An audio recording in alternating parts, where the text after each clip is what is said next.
परमात्मा को पाने तथा उसका वास्तविक लाभ प्राप्त करने के लिए पवित्र बाइबल में प्रमाण है कि प्रभु ने मनुष्य को अपना ही स्वरूप बनाया।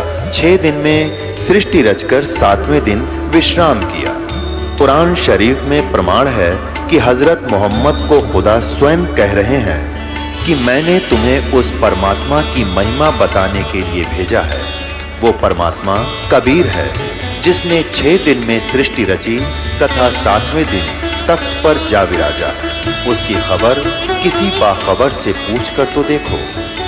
कृपया अवश्य सुनिए जगत गुरु तत्वदर्शी संत रामपाल जी महाराज के अमृत वचन।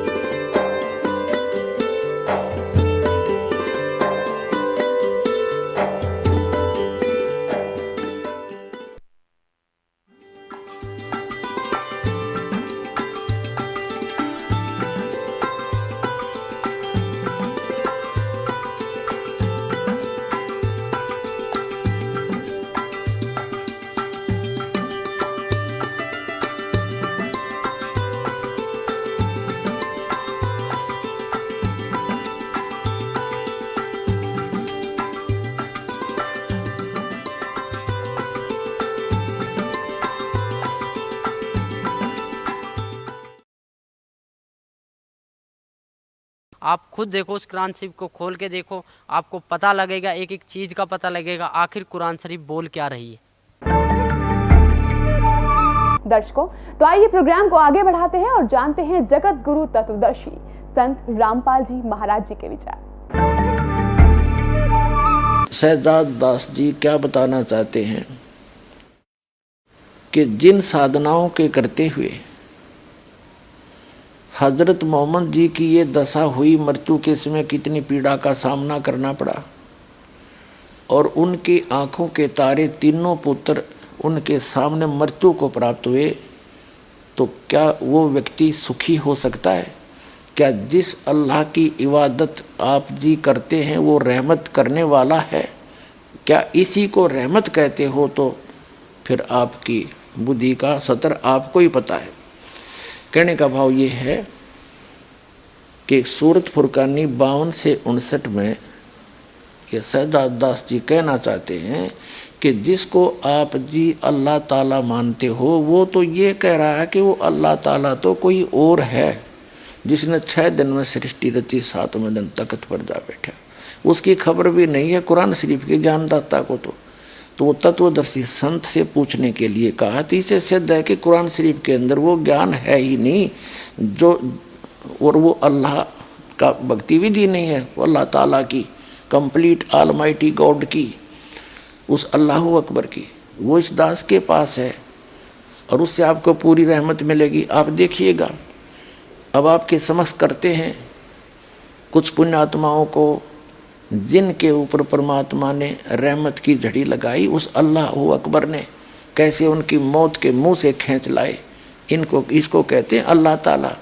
और हजरत मोहम्मद जी के जीवन को देख कर को तो लगता है कि उनके पास भक्ति नाम की चीज़ नहीं थी, और अगर रहमत वाले अल्लाह की वो साधना करते तो ऐसी दशा नहीं होती, पुत्रों की मृत्यु नहीं होती, अंत में ऐसी दशा से मृत्यु कभी प्राप्त नहीं हो सकती। अगर ऐसे कोई मरता है तो वो भक्ति ही नहीं है उसके पास।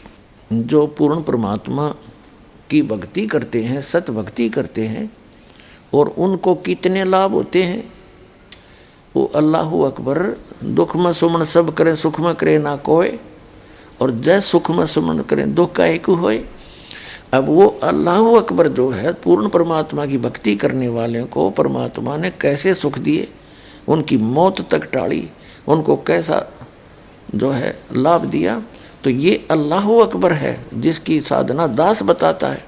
और जो साधना हजरत मोहम्मद जी ने की, वो साधना अल्लाह अकबर की नहीं थी, जिस कारण से वो इतने दुखी हुए।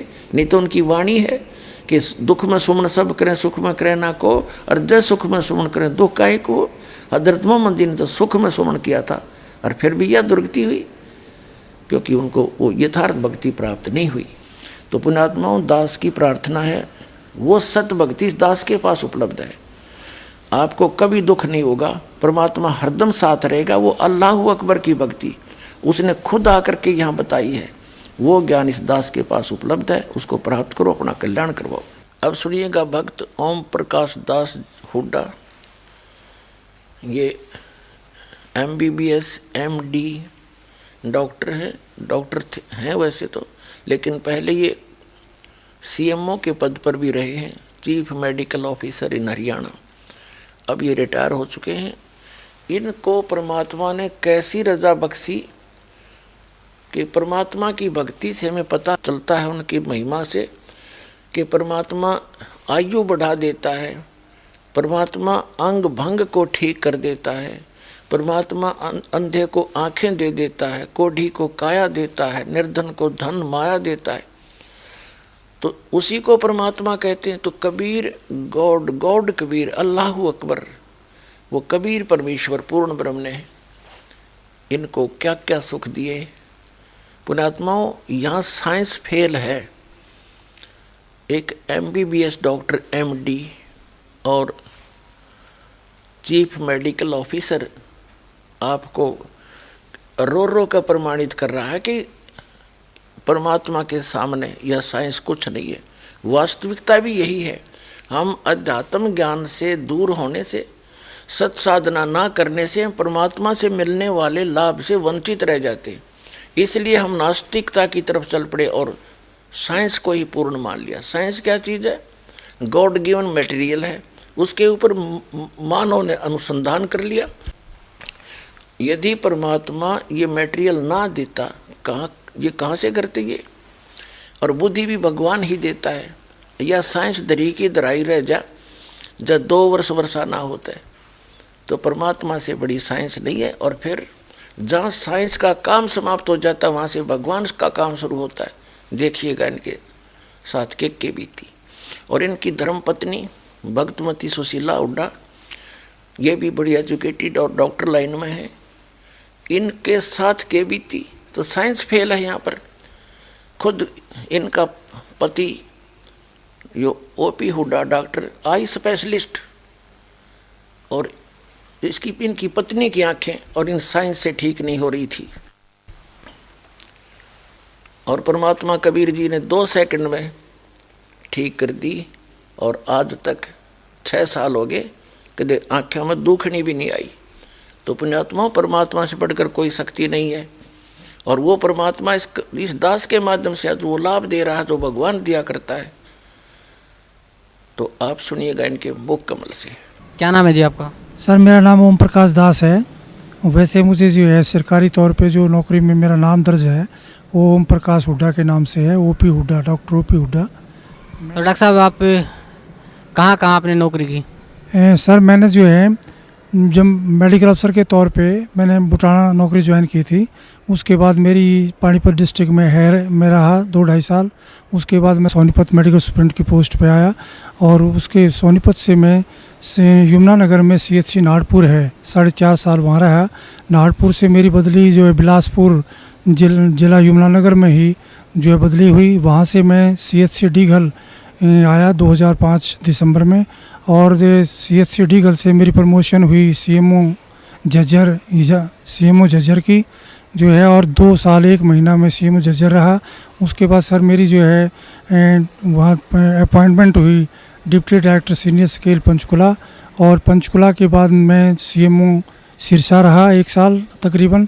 और उसके बाद मेरी बदली हुई CMO हिसार के तौर पे, जहाँ से मैं 30 अप्रैल 2011 को CMO के पद से रिटायर हुआ हूँ।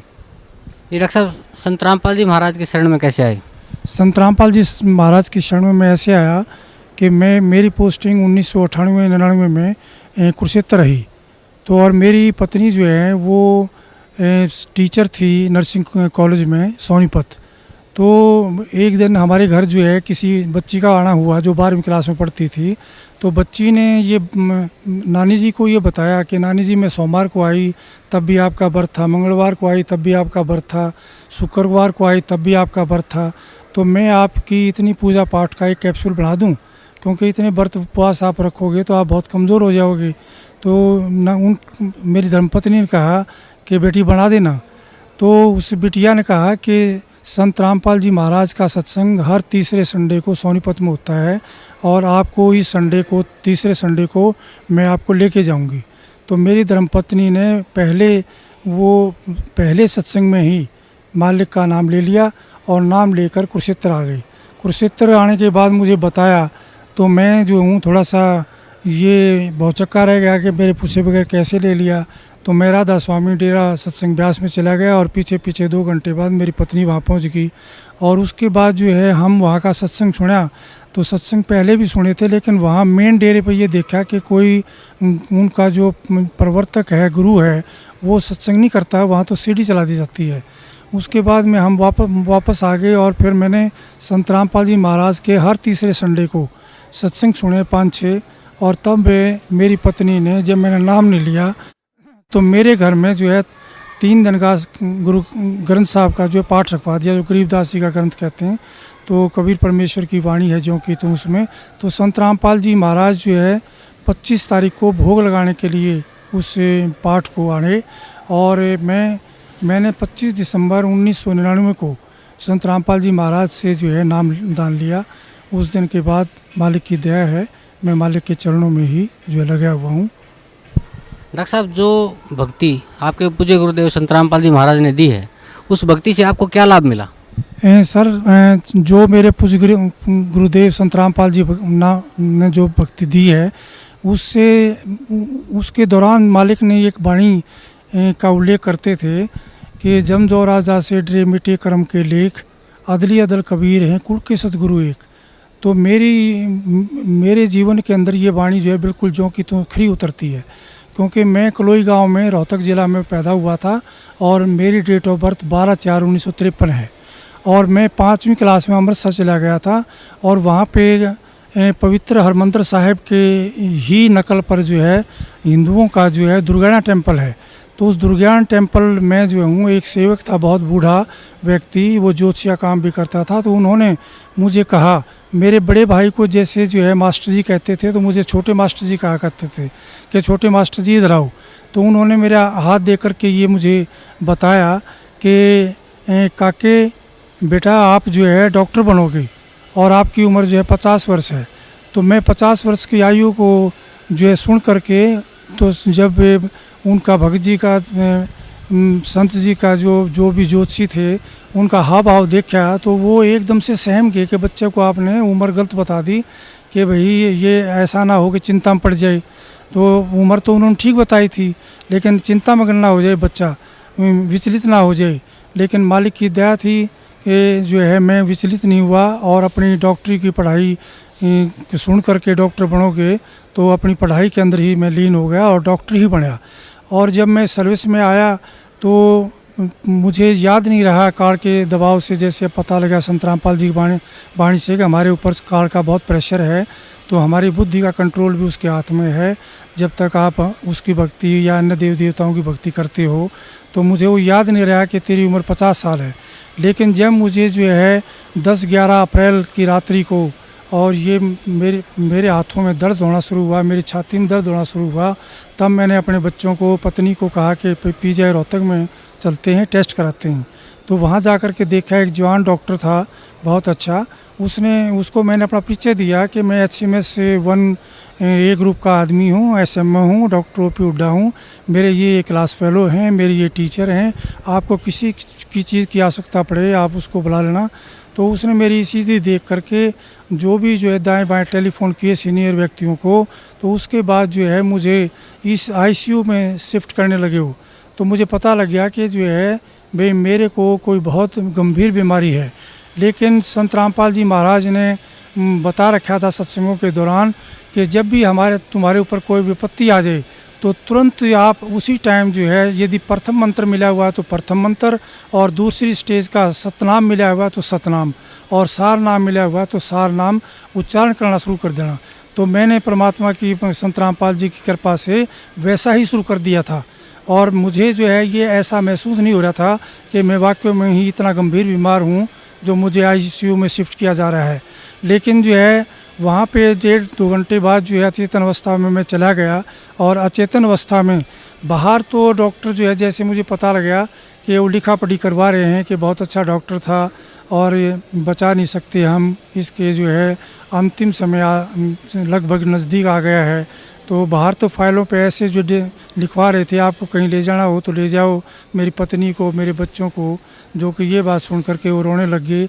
और मैं अचेतन अवस्था में जो हूँ, मैं देख रहा हूँ कि काल के दूत जो है मेरे को लेने मेरे निकट आ रहे हैं और निकट आकर के मुझे कह रहे हैं कि आपका समय पूरा हो गया है, हम आपको लेने आए हैं।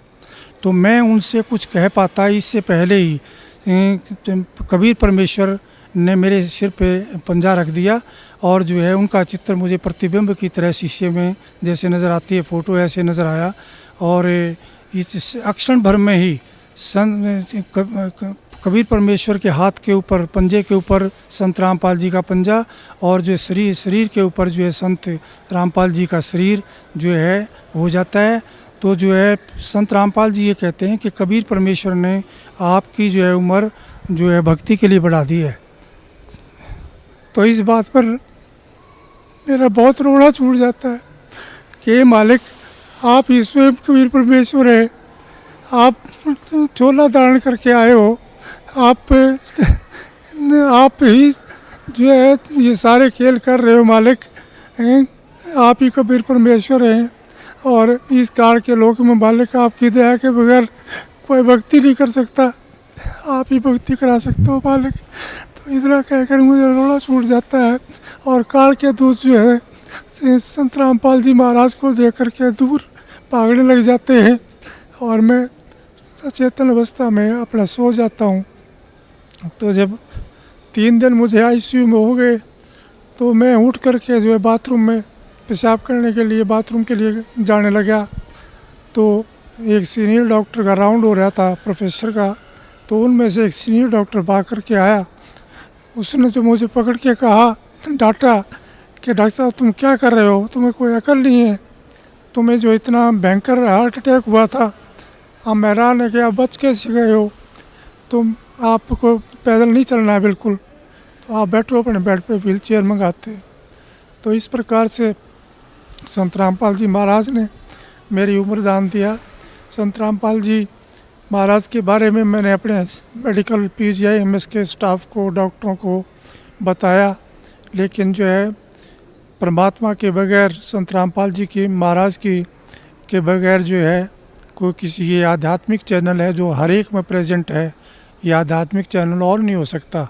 मालिक जिसका आध्यात्मिक चैनल ऑल करते हैं वही हज़ारों किलोमीटर दूर से और देश विदेशों से यहाँ पर के मालिक की वाणी सुनने के लिए, मालिक के पथ पे चलने के लिए आ रहे हैं। तो मालिक की जैसे वाणी है, मुझे ये भी मैं उनको अपने कर्मचारी अधिकारियों को सुना करता था कि मासा घटे ना तिल बढ़े, विद ना लिखी जो लेख, और साचा सतगुरु मेट कर ऊपर मार दे मेघ।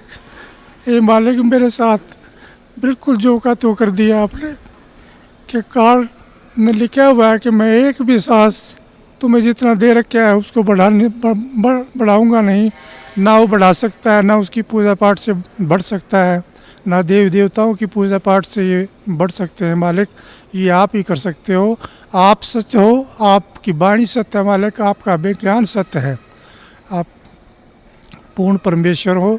संत रामपाल जी महाराज आप जो चाहे सो कर दें, 14 कोट दूध जम डरी, ऊद बूझ जम त्रास निवारे, चित्रगुप्त के कागज़ फाड़े। मालिक आप चित्रगुप्त के कागज़ फाड़ दिए आपने, मेरी उम्र बढ़ा दी मालिक। मेरी धर्मपत्नी श्रीमती शीला हुड्डा 6/12/4 को PGI-MS रोहतक में दाखिल हुई। तो मेरी उस टाइम नाहरपुर CHC में पोस्टिंग थी SMO के पद पर।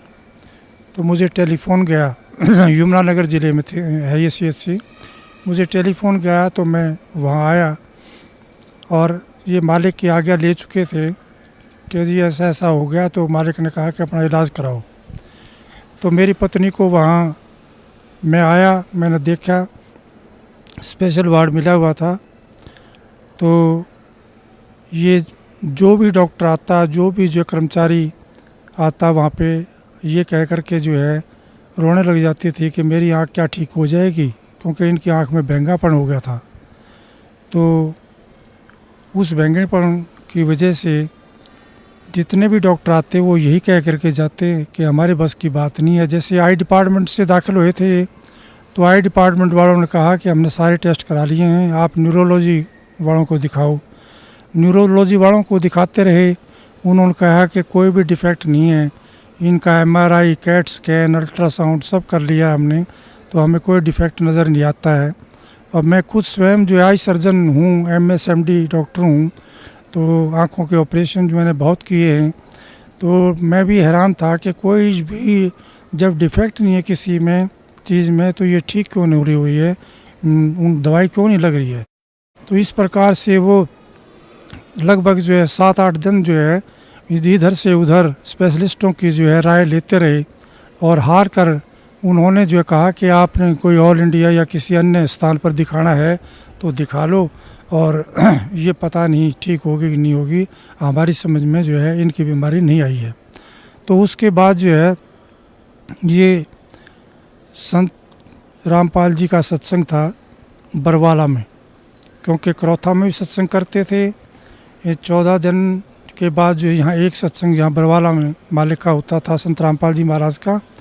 तो ये बस में बैठ कर के हमें बता करके कि मैं वहाँ जा रही हूँ, और ये बस में बैठ कर के यहाँ आई, और संत रामपाल जी महाराज सतगुरु से जो है के चरणों में बैठकर तो रोते हुए उन्होंने बताया कि मालिक देखो मेरी आँख ठीक नहीं हो रही है, डॉक्टर ने जवाब दे दिया है, आप ही मालिक, आप उम्र बढ़ा सकते हो तो आप क्या नहीं कर सकते मालिक। तो मालिक ने कहा कि मेरी तरफ देखो कि मैं कितने नज़र आता हूँ, आप 2 नज़र आते हो मालिक। दोबारा जो है नीचे करके गर्दन इन्होंने चरणों की सेवा करते टाइम दोबारा मालिक ने कहा देखो कितने नज़र आता हूँ मैं, मेरा 2 नज़र आते हो मालिक, मैं झूठ नहीं बोलूँगी। फिर तीसरी बार मालिक ने कहा कि अब देखो आप, तो मालिक ने जो है सिर पे हाथ रखा हुआ था, तो माँ ये कहने लगी मालिक एक नज़र आते हैं बिल्कुल, मैं बिल्कुल ठीक हो गई हूँ मालिक। तो ऐसे दयालु है परमात्मा, सतगुरु जो चाहे सो करी, 14 कोट दूर जम डरी। ये मालिक आपकी वाणी सत्य, आप सत्य, आपने वाणी में बताया मालिक कि जय सतगुरु मिलते नहीं जाते यम के द्वार, यम द्वारे में दूत सब करते खींचा तान, उन तक वो ना छूटता फिरता चादों खान, चारों खाने में भरमता कबू न लगता पार, सो फेरा सब मिट गया मेरे सतगुरु के दरबार। हे मालिक, मालिक आपने बड़ी दया करी, आपने जो है मेरी उम्र बख्शी। लेकिन मालिक के दरबार में आने से ये एक सच्ची भक्ति है, और सच्चे पुरुष हैं और सत्पुरुष हैं, और ये स्वयं कवि परमेश्वर ही आए हुए हैं चोला बदल करके, तो ये जो चाहे सो कर दे।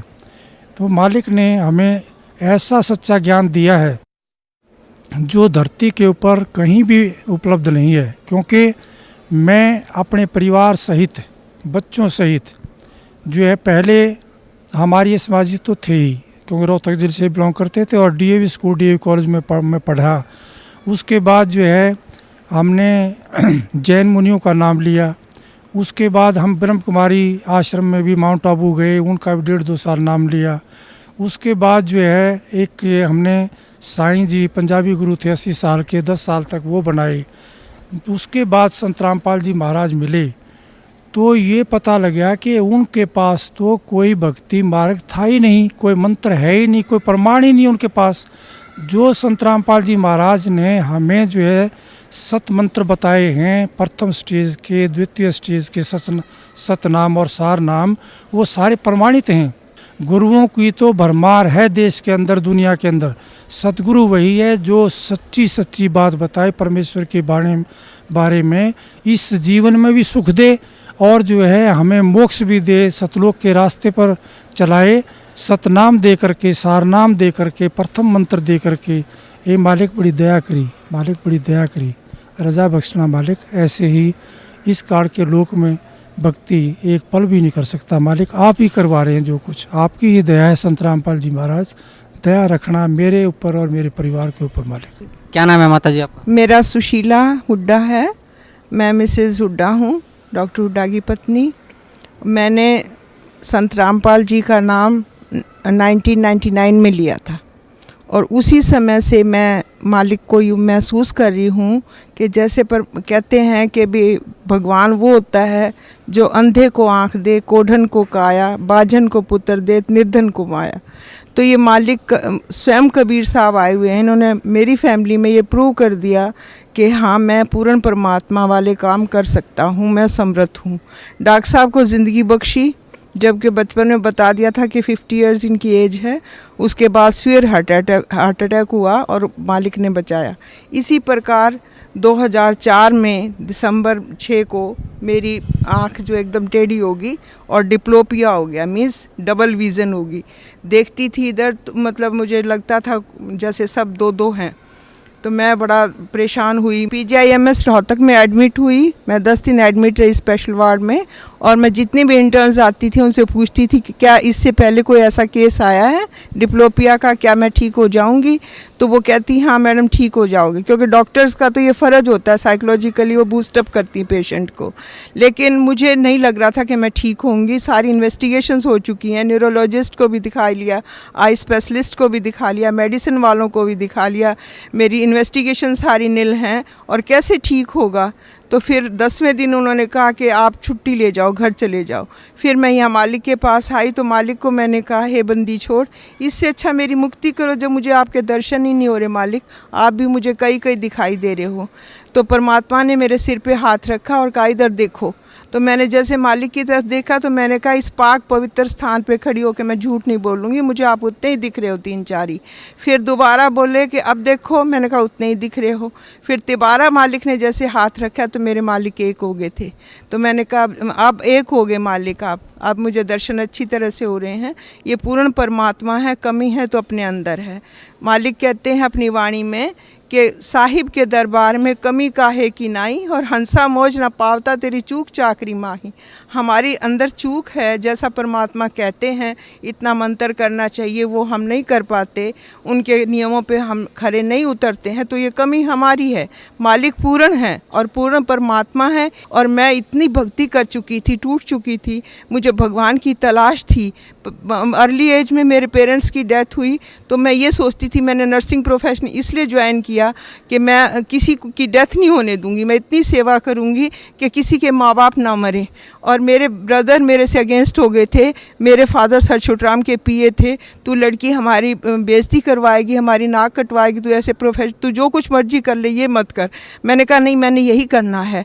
तो मैं जहाँ भी जिस पेशेंट के पास भी खड़ी होती थी उसकी जी जान से सेवा करती थी। और किसी की डेथ भी हो जाती थी तो उनको रिलेटिव्स के साथ ही रोने लग जाती थी, ये सोच के कि ये क्या ज़िंदगी है, इंसान पैदा होता है मर जाता है, इतना अजीज़ होता है, इतना प्यारा होता है, वो अलग हो जाता है, तो कैसी ज़िंदगी है ये। तो मुझे नहीं पता था कि ये ऐसा भी परमात्मा है जो कि जीवन मरण को भी ख़त्म कर देगा। अब मुझे ये पता चला परमात्मा कबीर साहब ही जो जन्म मरण को भी ख़त्म करते हैं और ये वायदा भी करते हैं कि अमर करूँ सतलोक पठाऊँ, ताते बंदी छोड़ कहाऊँ। ये सच्चे पुरुष हैं, सच्चे परमात्मा हैं, सच्चे बंदी छोड़ है। अब मुझे ये सेटिस्फेक्शन होगी कि ये सुप्रीम पावर है, इससे आगे कोई भी पावर नहीं है। और इस परमात्मा का जो ज्ञान है, जब साइंस फेल हो जाती है तब ये शुरू होता है। ये प्रूव कर दिया परमात्मा ने हमारे ऊपर कि जब हम डॉक्टर्स ने जवाब दिया और उसके बाद परमात्मा ने ठीक कर दिया सिर्फ आशीर्वाद दे के ही। तो ये पूर्ण परमात्मा हैं, हर हालत में 101% है। और अब ये विश्वास भी हो गया कि दोबारा इस जन्म मरण में हम नहीं आएंगे, हमारा मोक्ष भी पक्का होगा। अभी आप जी ने सुना भक्त डॉक्टर OP हुड्डा तथा उनकी धर्मपत्नी भक्तमती सुशीला देवी जी के मुख कमल से वो आप बीती पुण्यात्माओं कलेजा हिल जा। इंसान सोधी में होता है, लेकिन हम थोड़ा सा सुख पाके संसार का और हवा में उड़ गए। तो अब परमात्मा के इस ज्ञान से हमें पता चलेगा हम क्या हैं। जीव एक जीव है, चाहे प्रधानमंत्री बन जा, चाहे राष्ट्रपति हो जा, भगवान से ऊपर नहीं हो सकता। तो उसको भी परमात्मा की जरूरत है, राजा को भी, मंत्री को भी, मुख्यमंत्री को भी, प्रधानमंत्री को, राष्ट्रपति को भी। और परमात्मा ने बताया जो भक्ति नहीं करते, राजा हो चाहे कोई भी, अगले दिन में गधा बनेगा, तो भाड़ में जाओ। सारा राज जो भगवान से दूर करे, ठीक है, राज भी करें और भक्ति भी करें, तो पुण्यात्माओं ये सौभाग्य उन प्राणियों का जिनके बात समझ में आ गई है और कि भगवान बिना मोक्ष नहीं हो सकता, परमात्मा बिना कल्याण नहीं जीव का। तो परमात्मा मदद करता परम संत के माध्यम से, और वो परम संत इस विश्व में यानी तत्वदर्शी संत ये दास उपलब्ध है, और अपना कल्याण करो। डॉक्टर जाकिर नायक जी मुसलमान भाई कहते हैं कि किसी भी धर्म को समझने के लिए ये नहीं देखना चाहिए कि उस धर्म के व्यक्ति क्या कर रहे हैं और क्या कह रहे हैं, उसके लिए उस धर्म की पुस्तकों को आधार मानना चाहिए। और इस्लाम धर्म की मुख्य बुक, होली बुक यानी मुख्य किताब बताई है कि कुरान शरीफ या हदीस। लेकिन कुरान शरीफ आसमानी पुस्तक है, वो गॉड गिवन मानते हैं।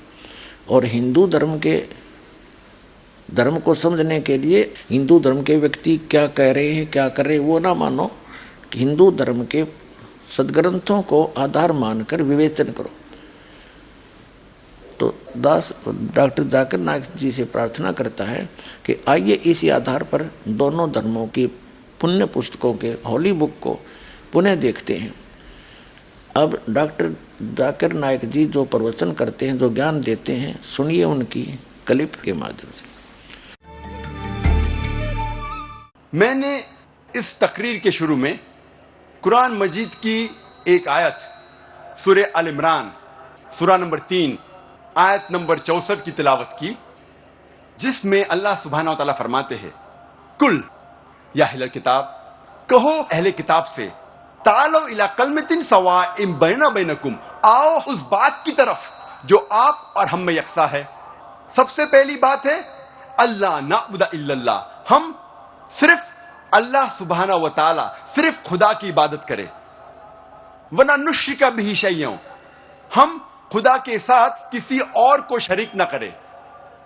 वला यत्तखिज़ बादुन बादन अरबाबन मिन दुनिल्लाह, हम हमारे में से किसी और को खुदा के अलावा किसी को रब ना बनाएं। फंतवल्लो, अगर वो मुड़ जाए, फकुल शदू बिअन्ना मुस्लिमून, हम शहादत देते हैं कि हम मुस्लिम हैं और हम हमारी सारी रजा अल्लाह के हवाले करते हैं। ये कुरान मजीद की आयत कहती है, कुल या अहले किताब, कहो अहले किताब से, यहूद और नसारा से। ये आयत खुसूसन अहले किताब के लिए है, लेकिन आम तौर पे ये कोई भी गैर मुसलमान के लिए इस्तेमाल की जाती है। अल्लाह फरमाते हैं, तालो इला कलमतिन सवाइम बैनना बैनकुम, आओ उस बात की तरफ जो आप और हम में यकसा है। सबसे पहली बात अल्लाह नाबुदा इल्लल्लाह, हम सिर्फ एक खुदा की इबादत करें। कोई भी मजहब, कोई भी धर्म समझने के लिए हमें धर्म के मानने वालों को नहीं देखना चाहिए, क्योंकि अक्सर धर्म के मानने वाले या मजहब के मानने वाले खुद नहीं जानते उनका धर्म या उनका मजहब क्या कह रहा है। सबसे अच्छा और सबसे बेहतरीन तरीका कोई भी धर्म या मजहब को जानने के लिए है कि उस मजहब की किताबों का मुताला कीजिए। इसीलिए अगर हम हिंदू धर्म को जानना चाहते हैं तो हमें हिंदू को नहीं देखना चाहिए, हमें तहकीक करना चाहिए हिंदू धर्म की किताबों का। और सबसे ऊंची, सबसे अहम हिंदू धर्म की किताब है वेद। ये वेद हिंदू धर्म में सबसे अहम किताब है। उसके बाद है उपनिषद, पुराणास, इतिहास, मनुस्मृति, लेकिन सबसे अहम है वेद। अगर हम मजहब इस्लाम को जानना चाहते हैं तो हमें मुसलमानों को नहीं देखना चाहिए, हमें तहकीक करना चाहिए मजहब इस्लाम की किताबों का। और सबसे अहम किताब मजहब इस्लाम में है कुरान मजीद। कुरान मजीद सबसे अहम किताब है मजहब इस्लाम में।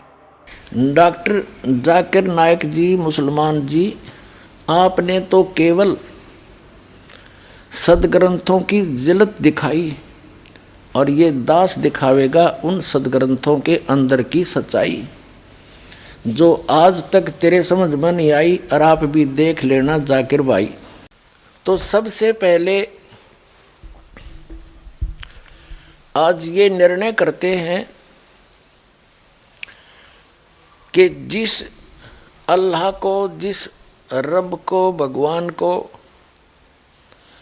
भगवान मान के, अल्लाह मान के, अल्लाह ताला मान के, अल्लाह ताला माने समर्थ परमात्मा मान करके पवित्र मुसलमान धर्म के श्रद्धालु उसकी उपासना कर रहे हैं, वो वास्तव में अल्लाह ताला है भी के नहीं, वो समर्थ परमात्मा अल्लाहु अकबर, अल्लाह कबीर है भी के नहीं।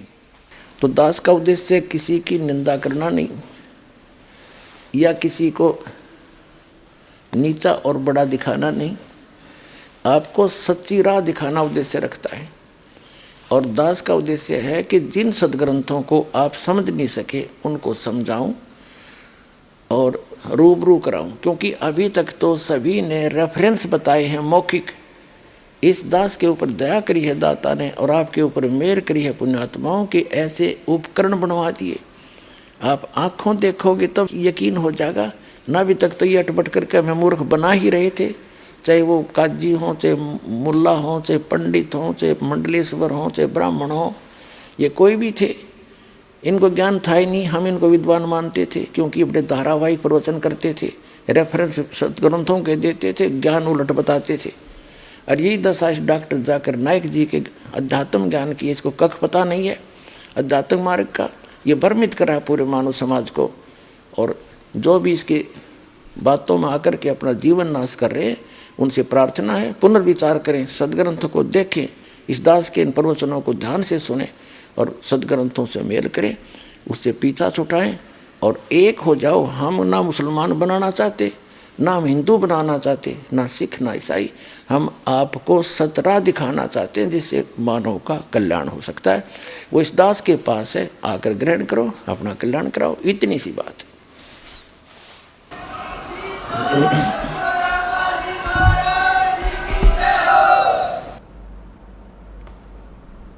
परम पिता परमात्मा पूर्ण ब्रह्म, सारी सृष्टि के रचनहार, कुल मालिक कबीर परमेश्वर जी की असीम रजा से आप सभी पुण्यात्माएं सतलोक आश्रम बरवाला, जिला हिसार, हरियाणा के अंदर पहुंच पाए। जिस आत्मा के ऊपर परमात्मा विशेष प्रसन्न होते हैं, उन्हीं को ऐसे शुभ स्थान और शुभ समागम उपलब्ध हुआ करते हैं। सकल पदार्थ हैं जग माही और कर्महीन नर पावत नाहि। पुण्यात्माओं, आप बच्चे हो, विद्यार्थी हो, टीचर को पता होता है कि यदि ये विद्यार्थी अच्छी तरह शिक्षा ग्रहण करके परीक्षा में सफल हो गए, इनका जीवन बहुत ही उज्जवल होगा, इनका भविष्य, इनको अच्छी नौकरियां मिलेंगी, बड़े सुखी रहेंगे। लेकिन उस समय बच्चों को वो बात नहीं याद रहती कि हम किस लिए पढ़ रहे हैं।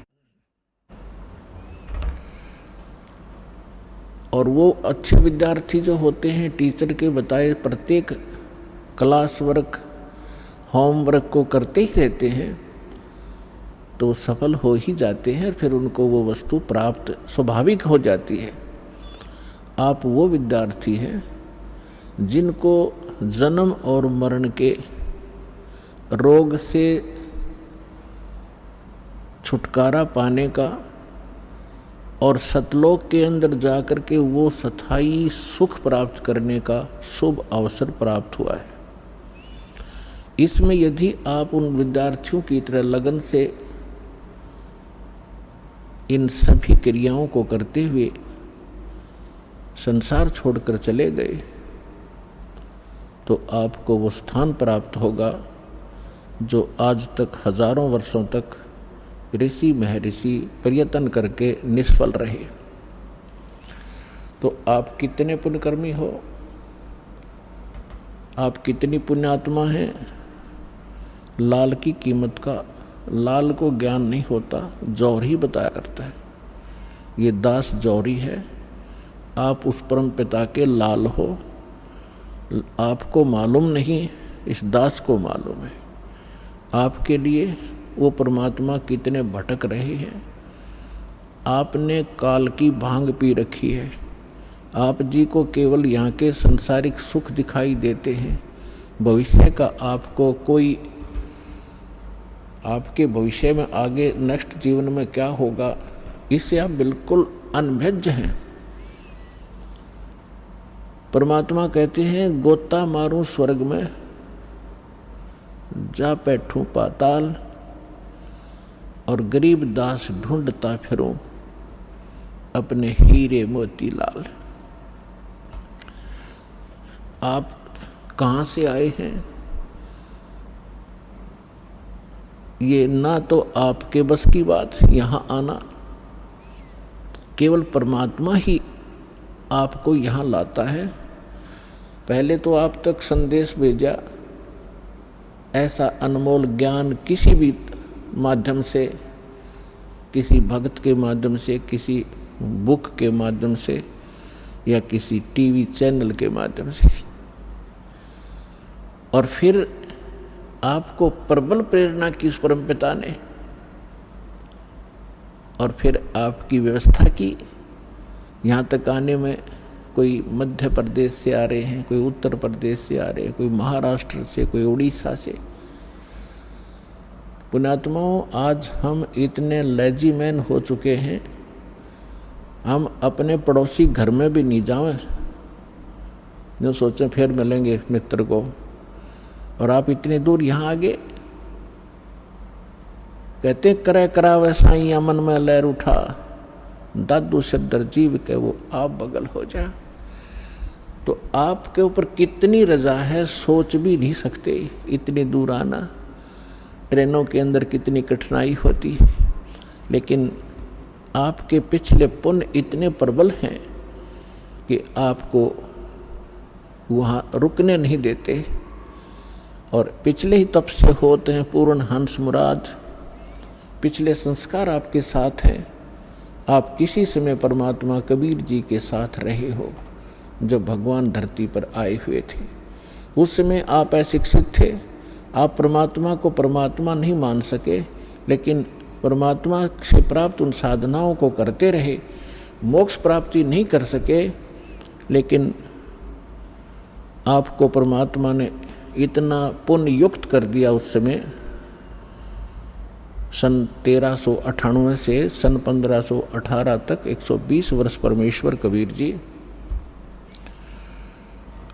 इस पृथ्वी पर ज्ञान बांटते रहे। एक औपचारिकता जुलाहे का काम भी करते रहे। वहाँ जुलाहे का काम कर रहे हैं, हजारों जगह प्रकट होकर अपनी प्यारी आत्माओं को ये सत संदेश भी दे रहे होते थे। तो आपको इतना भक्ति युक्त कर गए उस समय, ताकि आपको मनुष्य जीवन प्राप्त होते रहे।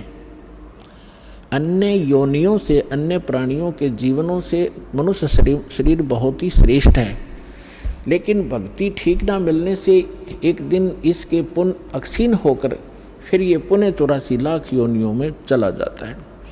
तो परमात्मा ने आपको इतना चार्ज कर दिया कि आप मनुष्य जीवन प्राप्त करते हुए आते रहे, और आप जी को इस समय तक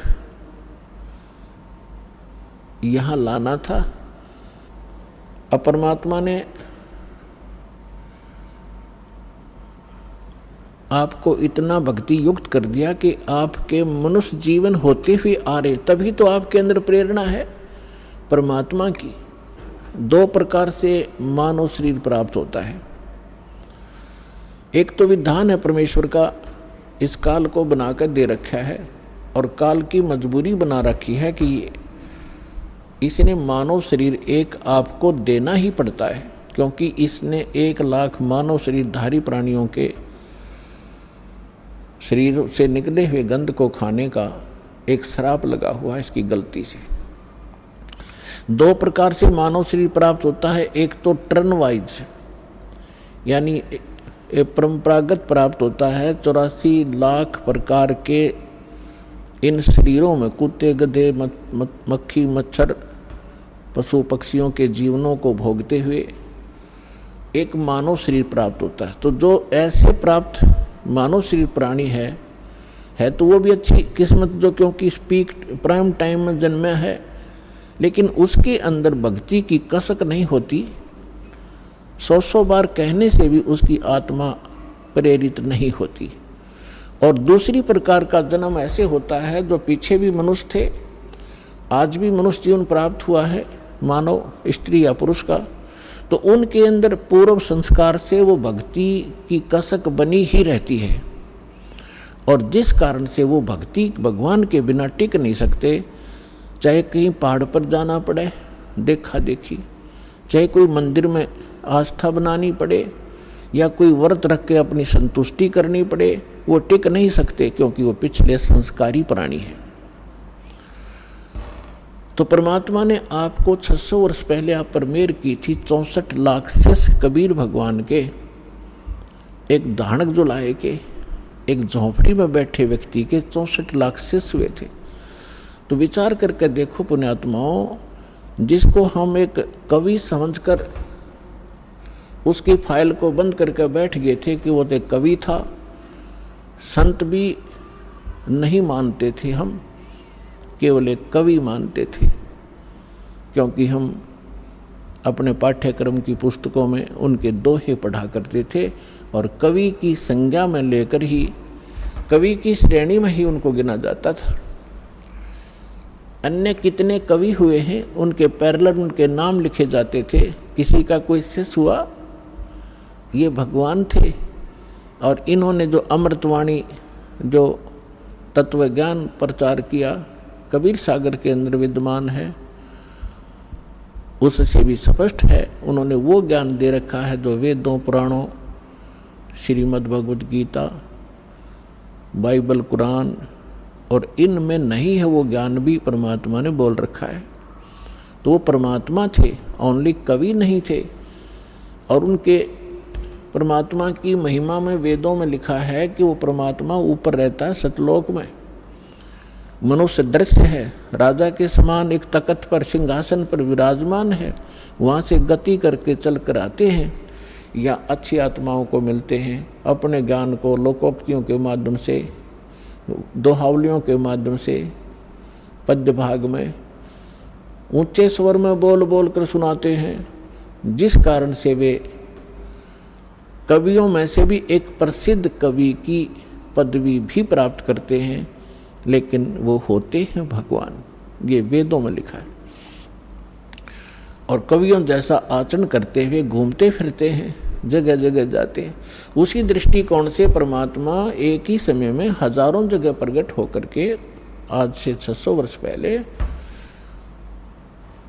आप जी को भक्ति युक्त किया करते थे। लेकिन उस समय 64 लाख से सो जाना ये एक बहुत बड़े आश्चर्य की बात है, क्योंकि उस समय भारत बहुत विशाल था। पूर्वी और पश्चिमी पाकिस्तान, अफगानिस्तान, बलूचिस्तान, इराक, ईरान, गजनी, ये सभी यहाँ तक भारत था। और उस समय कुल मिलाकर के भारतवर्ष की सारे की 4 करोड़ आबादी नहीं होगी, और जिसमें से 64 लाख शिष्य बन जाना हिंदू और मुसलमान, क्योंकि परमात्मा ने ऐसे सुख दिए अपनी प्यारी आत्माओं को, ऐसा ज्ञान दिया, तो आश्चर्यचकित रह जाते थे। तो उस समय परमात्मा ने आप जी को इस योग्य कर दिया कि आप 600 वर्ष से आज तक मनुष्य जीवन प्राप्त करते हुए आ रहे हो, 600 वर्ष पूर्व, और जिसमें लगभग आपने 10-15 मनुष्य शरीर प्राप्त कर लिए कंटिन्यू, और यदि आज ये समय आपको ना मिलता और ये भक्ति आपको ना मिलती तो आपका जो लास्ट मनुष्य जीवन था आप फिर 83 लाख योनियों में चले जाते। इसलिए परमात्मा बड़े दयालु हैं। उनका जो किया हुआ प्रत्येक कार्य वो बहुत ही सफल होता है। उसी के वचन से सब कार्य हो रहा है। अब उसके बाद भगवान को हमने भगवान नहीं समझा, हमने उनको केवल एक कवि समझा। और कुछ दिनों में आपको जब परमात्मा के संग आप रहे, इतने सुख हो गए, आपके दुख दूर हो गए, तो आप जी परमात्मा से दूर होने लगे। जब इंसान सुखी होता है इस लोक के अंदर, वो पहला काम ये करता है कि भगवान से दूर होता है, बकवादें ग्रहण करता है।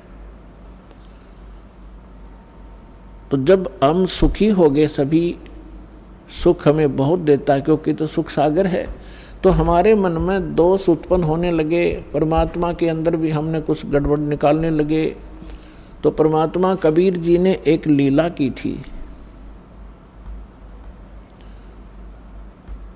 और उस लीला में हम सभी एक परीक्षा ली थी हमारी, हम फेल हो गए और हम यहीं रह गए। अब काल ने कैसा जुल्म किया, किसी को कहीं पटक दिया, किसी को हरियाणा में, किसी को राजस्थान में, किसी को मध्य प्रदेश में, किसी को उड़ीसा में, भाषा भी ना समझ में आवे, किसी को नाइजीरिया में, किसी को अमेरिका अफ्रीका में। उन प्यारी आत्माओं को जो परमात्मा की भक्ति किया करते थे, उन्हीं में से ये सारे अफसर बने हुए हैं, राजा बने हुए हैं, एमएलए एमपी बने हुए हैं। क्योंकि पिछले पुण्य के बगैर ऐसे उच्च पोस्ट प्राप्त नहीं होती। और जब तक इनको पुनः वो ज्ञान नहीं होगा कि हम कौन हैं, हम किस लिए जन्मे हैं। मानव शरीर केवल इसलिए प्राप्त नहीं होता कि आप माया इकट्ठी करो, संसारिक प्रभुता प्राप्त करो, सारा कुछ हो गया, करोड़ों की संपत्ति भी होगी, आपकी यहाँ आसपास के क्षेत्र में कोई एमपी मंत्री मिनिस्टर बनकर महिमा भी होगी, क्योंकि आप पिछले पुण्य आपके साथ थे, वो मलाई वो बैटरी आपकी चार्ज थी, वो चल रहा था। फिर आपकी मृत्यु हो जाएगी और नेक्स्ट जीवन क्या होगा, फिर कुत्ते की योनि में, गधे के शरीर में यहाँ भटक रहा होगा। तो खाक वो संपत्ति क्या काम आई आपके, और क्या वो महिमा ने आपका साथ दिया। चाहे आपकी मृत्यु के उपरांत यहाँ पर कोई आपका बुत बनाकर, आपका तस्वीर बनाकर सालाना, चाहे आपके उस देश के लोग उस पर बेशक माला अर्पित करते रहें, आप गधा बनकर धक्के खा रहे होगे। तो जब हमें ये पता चलेगा, तब हम सभी, चाहे कोई किसी पोस्ट प्राप्त है, कितना धनी है, चाहे गरीब है, उसको फिर इस बात से चिंता बनेगी कि सचमुच ये तो हो ही रहा है। पता नहीं कितने आप देख रहे हो प्रधानमंत्री, राष्ट्रपति, 1 मिनट में मृत्यु हो जाती है, फिर क्या, कहाँ गई वो प्रभुता। आगे का इनको पता नहीं, आगे का उन परमात्मा ने बताया और परमात्मा से परिचित जिन महापुरुषों ने बताया वो हमारे सदग्रंथों में विद्यमान है, जो अटल विधान है। उसको कोई ना मानेगा, उसके ना मानने से विधान समाप्त नहीं होगा, और जो स्वीकार करेगा वो आने वाले कष्टों से बच जाएगा। अब दास जो बताना चाह रहा है, अब कितने दयालु है परमेश्वर, आपके पास कहाँ कहाँ संदेश भेजा। परमेश्वर ने 600 वर्ष पहले कहा था, जब धर्मदास जी जो उन पुण्यात्माओं में से हैं जिनको भगवान मिले थे, सतलोक दिखाया था, जहाँ भगवान रहते हैं उसे परिचित कराया था। तो 600 वर्ष पहले परमात्मा ने धर्मदास जी के पूछने पर कहा था, प्रश्न के उत्तर में बताया था कि धर्मदास धर्मदास जी बहुत चिंतित हो गए थे इस बात से कि परमात्मा ने कहा था कि धर्मदास मेरी लाख दुहाई, ये मूल ज्ञान कहीं बाहर न जाई। और मूल ज्ञान बाहर जो पढ़ी, ये बिचली पीढ़ी हंस नी तरही। और मूल ज्ञान तब तक छुपाई जब तक ये द्वादश पंथ ना मिट जाए। फिर धर्मदास जी से कहा था कि धर्मदास मेरी लाख दुहाई, ये सार नाम कहीं बाहर ना जाए। सार नाम बाहर जो पढ़ी, ये मेरी बिचली पीढ़ी हंस नी तरही। अपने आत्मा जब आप परमात्मा के साथ थे, वो 64 लाख तो पहले आएंगे, उसके बाद फिर जो अन्य पुण्यात्माएं आपके घरों में जो आएंगी, आपके संतान रूप में, आपके कोई नाती रूप में, पोता या पोती रूप में, वो तो अलग से आएंगी। बहुत अच्छी आत्माएं आपके घर जन्म लेंगी, जो परमात्मा के स्टॉक में पहले से रखी हुई है। उस परमात्मा कबीर जी का इस काल के प्रत्येक लोक में, 21 ब्रह्मांड में एक गुप्त स्थान है, जहाँ पर उन पुण्यात्माओं को परमात्मा ने रखा हुआ है जिनको पिछले कलयुग में सार नाम प्राप्त हो गया था, वो पार हुए नहीं और फिर वो काल के हत्थे चढ़ गए थे। क्योंकि इस ज्ञान से आपकी आत्मा में ऐसा दृढ़ निश्चय अवश्य हो जाएगा